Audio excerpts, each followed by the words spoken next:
Hero steamed down the track, rattling and clattering. His pistons pumped and his boiler bubbled. Well done, Hero! Thank you, Thomas!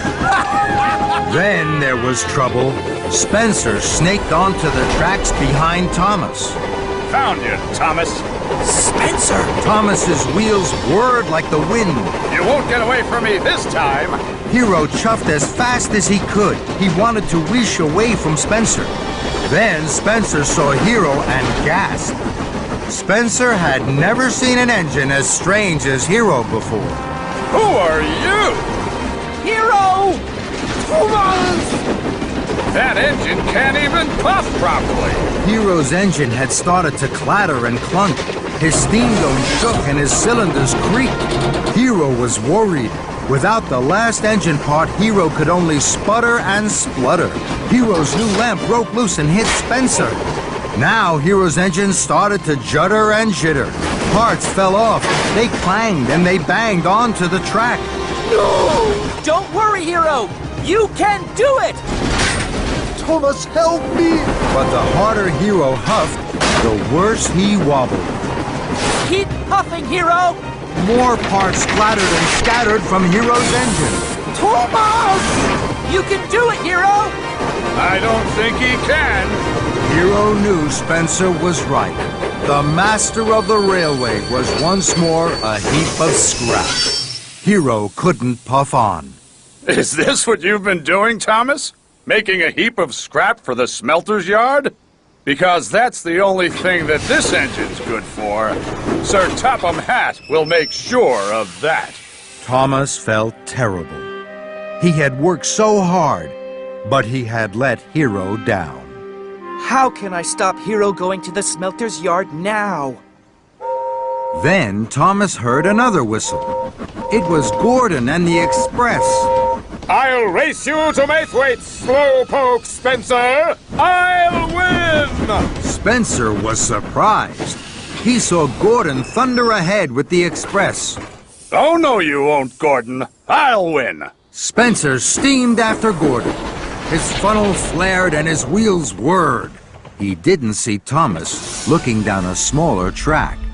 Don't worry, Hero. We'll hide you down here. Everything will be all right.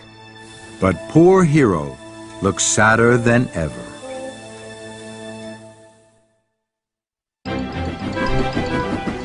Gordon raced toward Maithwaite ahead of Spencer. Spencer was out of puff. Percys Mail cars rattled and prattled behind him. I won. I told you I would. Before Spencer could ease his axles, the door of the Express swung open. The Duke and Duchess of Boxford stepped out. They were cross. Fumbling fenders. Spencer, you have let us down. We left you in charge of our summer house, and it's not ready for our holiday. Our friend Sir Topham Hatt says you spend all day watching Thomas. And taking mail cars that aren't yours. You told me you would take them back to Percy, and you haven't. Spencer's pride was in pieces. They have a very old engine, a heap of scrap, in fact. I was chasing it because, in fact, Sir Topham, you should... Please, Spencer, stop. Chasing engines that are a heap of scrap? We'll have to send you back to the mainland, it's quite clear. You're not fit to work. Please, may I help? I could work with Spencer at the summer house. I'm sure together we could have it ready in time. The Duke and Duchess were delighted. Thank you, Thomas. That is most kind of you. Please, keep an eye on Spencer. He's clearly not feeling well. Spencer wheeshed steam. It was all too terrible. It was getting late as Thomas chuffed to see Hero. Hero was very sad. You did everything you could, Thomas. But I know now I will be sent to the smelter's yard. No. No, you won't. I won't let that happen to you. I promise. Don't give up. And Thomas steamed sadly away to Tidmouth. All the engines were worried about Hero and cross with Spencer. I'm sorry I left my mail car so close to Hero. I didn't know he was there. It looked like a very good hiding place. Don't worry, Percy. We all did our best. What should we do now? I'm going to tell Sir Topham Hatt. Why? We tried to fix Hero by ourselves. It didn't work. We need his help. First of all, I'll finish the summer house with Spencer. Then Sir Topham Hatt will know that I am a really useful engine, and he will want to help me. The other engines were quiet. They knew Thomas was right, but they were worried for Hero. He was their friend. They wanted to look after him. While I'm busy, will you all go and visit Hero? Of course we will, Thomas. All the engines whistled. They were a team for Hero. For the next few days, Thomas and Spencer worked on the summer house busily. Thomas didn't let Spencer out of his sight. Thomas's friends all looked after Hero. He was never alone for long. He laughed and told stories about his homeland to Emily, Gordon, and Percy. He listened to Edward's wise words and cared that Henry had to have special coal.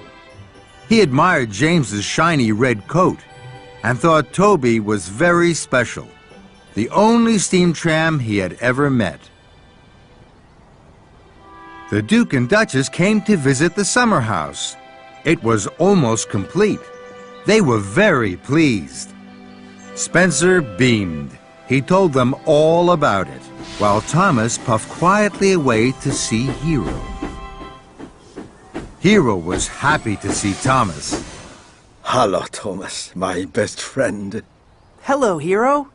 Thomas could see Hero was sad.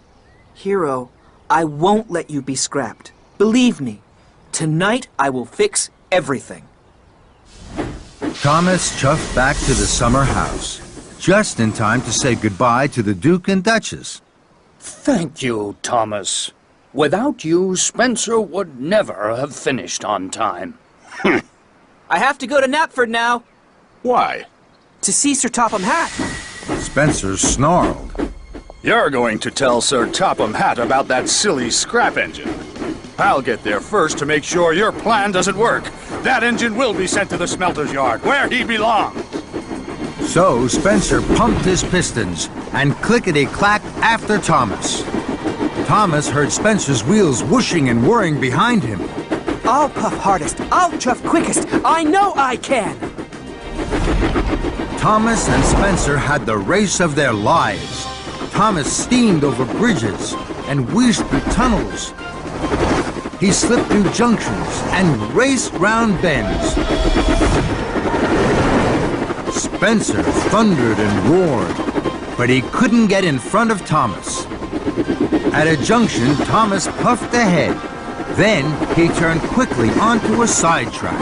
Spencer thundered on, then screeched to a stop. Spencer reversed back to the junction. He raced after Thomas along the narrow track. The rickety old track went over marshland. Thomas knew that it was the fastest way to Knapford.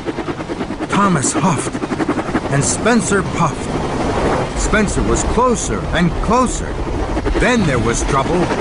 The track was broken, and Spencer was too heavy. With a creak and a crack, the track snapped beneath him. The mighty Spencer slid into the muddy marsh. Thomas stopped. He knew what had happened, but he could do nothing. I'm sorry, Spencer. I didn't know the track was broken. I'll go on and get help. I'll be back. And Thomas steamed on.